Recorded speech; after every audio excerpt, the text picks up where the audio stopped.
اعوذ باللہ من الشیطان الرجیم بسم اللہ الرحمن الرحیم السلام علیکم ورحمۃ اللہ وبرکاتہ۔ ناظرین کرام، شرک کیا ہے؟ شرک کسے کہتے ہیں؟ ناظرین کرام، علامہ تفتازانی رحمۃ اللہ تعالیٰ علیہ اپنی کتاب شرح عقائد مسلم فرماتے ہیں کہ اللہ تعالیٰ کے سوا کسی اور کو لائق عبادت سمجھنا یا واجب الوجود سمجھنا یہ شرک کہلاتا ہے، اور شرک کرنے والے کو مشرک کہتے ہیں۔ شرک کے بارے میں قرآن پاک میں اللہ تعالیٰ نے فرمایا ان الشرک لظلم عظیم، شرک بہت بڑا ظلم ہے۔ ناظرین کرام، شرک کی تعریف کو سامنے رکھتے ہوئے اب مزید اس پر تھوڑی سی گفتگو کروں گا تاکہ اس کی حقیقت کو سمجھا جائے اور پھر دیکھا جائے کہ کون سا عمل شرک کہلاتا ہے، اس سے اجتناب کیا جائے، اور کون سا عمل شرک نہیں کہلاتا ہے۔ ناظرین کرام، علامہ تفتازانی رحمۃ اللہ تعالیٰ علیہ نے دو جملوں میں بات کہی ہے کہ اللہ تعالیٰ کے سوا کسی اور کو واجب الوجود سمجھنا یا لائق عبادت سمجھنا یہ شرک ہے۔ کوئی شخص کسی اور چیز کو، چاہے وہ انسان ہو، چاہے وہ پتھر ہو، وہ درخت ہو، وہ پہاڑ ہو، وہ ستارے ہوں، مخلوقات میں سے کوئی بھی چیز ہو، اس کو لائق عبادت سمجھتا ہے تو وہ یقیناً مشرک کہلائے گا، اس کا یہ عمل شرک کہلائے گا، چاہے وہ اس کی عبادت نہ بھی کرتا ہو۔ کوئی شخص کسی درخت کے بارے میں یہ عقیدہ رکھتا ہے کہ اللہ بھی لائق عبادت ہے، مگر اللہ کے ساتھ ساتھ یہ درخت بھی لائق عبادت ہے، چاہے وہ درخت کی عبادت نہ کرتا ہو، چاہے عبادت صرف اللہ کی کرتا ہو، چاہے وہ پانچوں نمازیں پڑھتا ہو، روزے رکھتا ہو، سارے اعمال جو اسلام سے متعلق ہیں، فرائض ہیں، واجبات ہیں، وہ ادا کرتا ہو،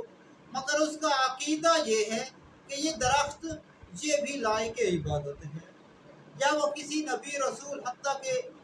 حضور نبی پاک صلی اللہ تعالی علیہ وسلم کے بارے میں بھی عقیدہ رکھتا ہو کہ آپ لائق عبادت ہیں، یا فرشتوں میں سے کسی فرشتے کے بارے میں عقیدہ رکھتا ہو کہ وہ لائق عبادت ہیں، یا اولیاء کرام میں سے کسی اللہ کے ولی کے متعلق یہ عقیدہ رکھتا ہو کہ وہ لائق عبادت ہوں، چاہے وہ زندہ ہوں، چاہے ان کا انتقال ہو چکا ہو، تو وہ شخص مشرک کہلائے گا، اس کی یہ سوچ، اس کا یہ عقیدہ یہ شرک کہلائے گا، چاہے وہ یہ عمل نہ بھی کرتا، اس نے جو عقیدہ بنا لیا ہے یہ عقیدہ شرک کہلاتا ہے، وہ دائرہ اسلام سے خارج ہو جائے گا۔ حضرات گرامی، دوسری چیز تھی واجب الوجود۔ واجب کا معنی ہوتا ہے ضروری،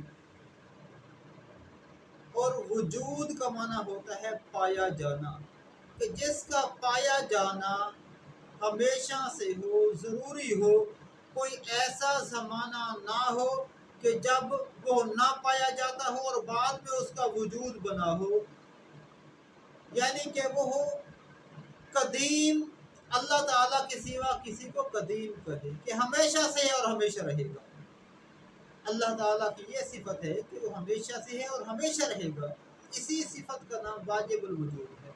تو کوئی شخص اللہ کے سوا کسی اور کو کہتا ہے کہ وہ بھی واجب الوجود ہے، یعنی ہمیشہ سے ہے اور ہمیشہ رہے گا، تو یہ بھی شرک کہلاتا ہے۔ صرف اللہ وحدہ لا شریک لائق عبادت ہے،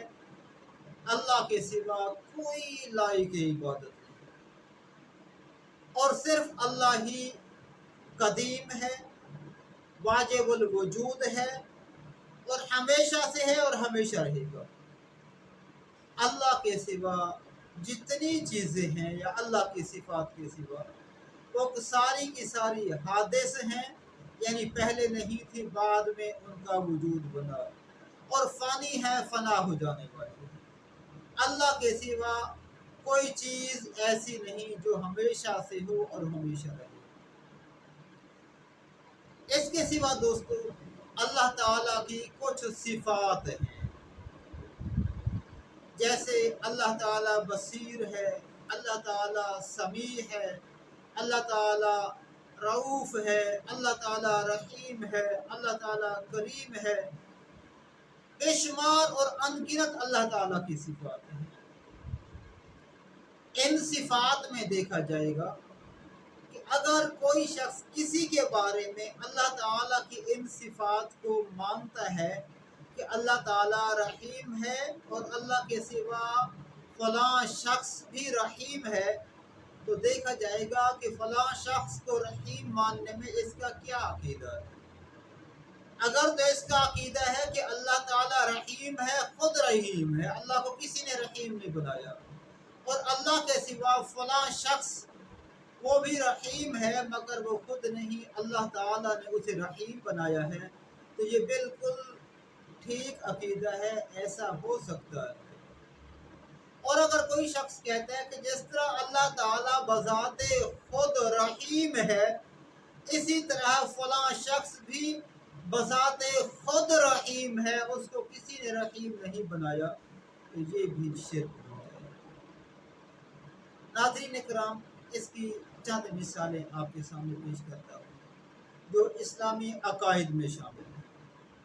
سامعین کرام، اللہ تعالیٰ نے قرآن پاک میں ارشاد فرمایا، ان اللہ بالناس لرؤوف الرحیم، کہ بے شک اللہ تعالیٰ لوگوں کے ساتھ رؤوف بھی ہے اور رحیم بھی ہے۔ اور اپنے پیارے حبیب صلی اللہ تعالی علیہ وآلہ وسلم کے بارے میں فرمایا، لقد جاءکم رسول من انفسکم عزیز علیہ ما عنتم حریص علیکم بالمؤمنین رؤوف الرحیم، کہ بے شک لقد جاءکم رسول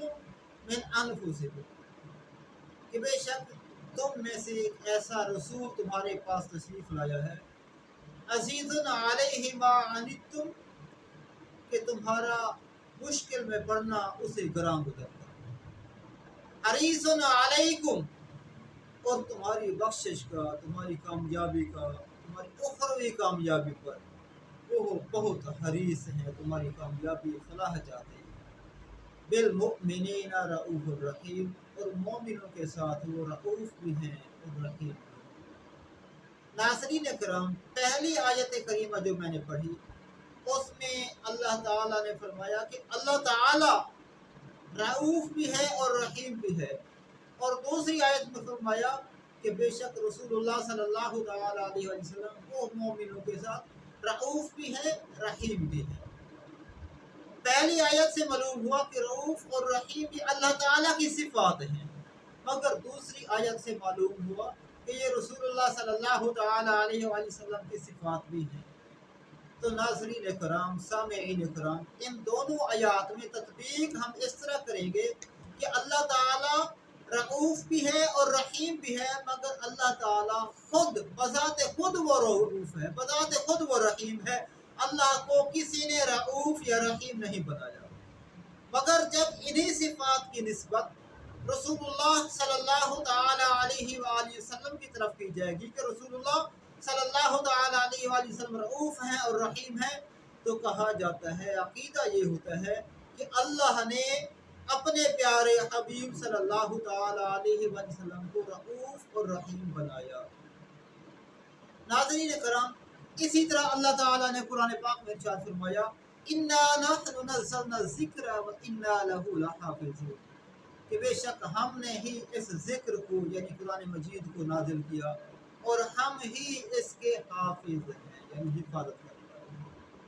تو ناظرین کرام، اللہ تعالیٰ قرآن پاک کا حافظ ہے، حفاظت کرنے والا ہے، مگر ہم دیکھیں تو ہمارے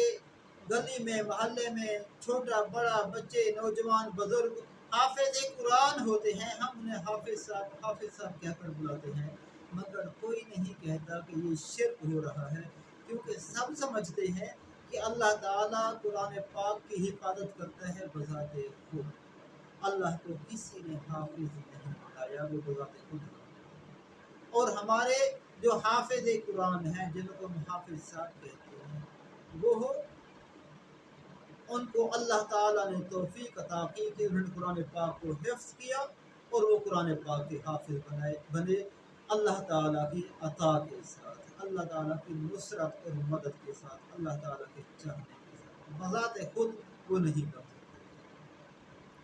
اسی طرح قرآن پاک میں اور بھی بے شمار مثالیں آپ دیکھ سکتے ہیں، یہ ویڈیو کلپ لمبا ہو جائے گا،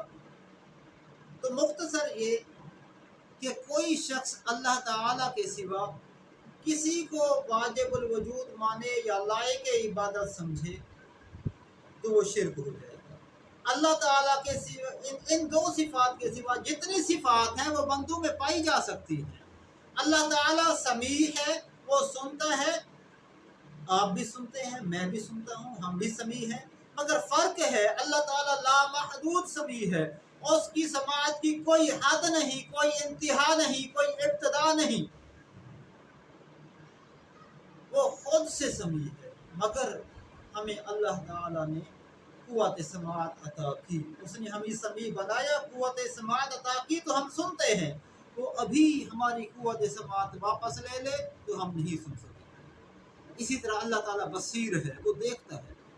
تو آپ بھی دیکھتے ہیں، میں بھی دیکھتا ہوں، ہمیں بھی اللہ تعالیٰ نے بصیر بنایا، مگر وہی بات کہ اللہ تعالیٰ بذات خود بصیر ہے، میں اور آپ اللہ تعالیٰ کے بنانے سے بصیر بنے، بذات خود نہیں۔ ناظرین کرام، جتنی بھی اللہ تعالیٰ کی صفات ہیں اگر بندوں کے اندر پائی جاتی ہیں تو ان کے متعلق یہ کہا جا سکتا ہے کہ یہ صفت اللہ تعالیٰ کے اندر ذاتی ہے، بذات خود ہے، اور اللہ تعالیٰ کے ان بندوں کے اندر عطائی ہے، اللہ کی عطا سے۔ مگر میرے دوستو، وہ دو صفات یعنی واجب الوجود ہونا اور لائق عبادت ہونا، ان کے بارے میں ایسی کوئی گنجائش نہیں ہے۔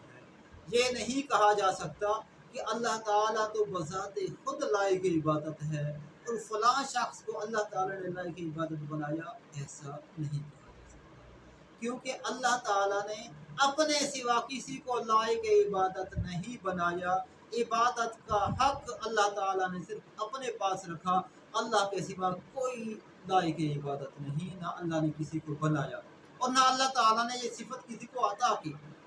اسی طرح واجب الوجود ہونا،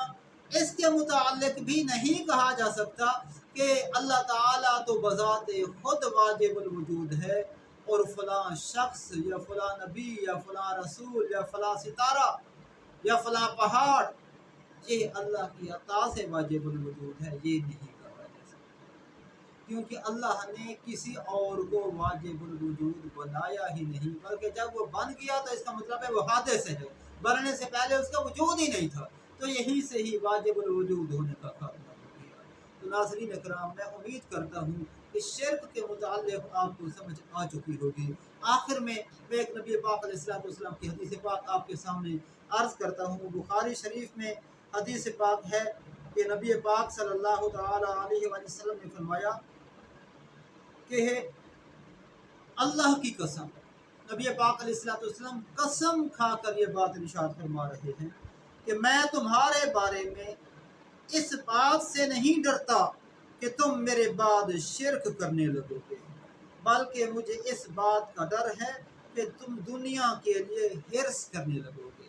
یعنی تم لوگ دنیا داری میں پڑ جاؤ گے، حرص میں پڑ جاؤ گے، اور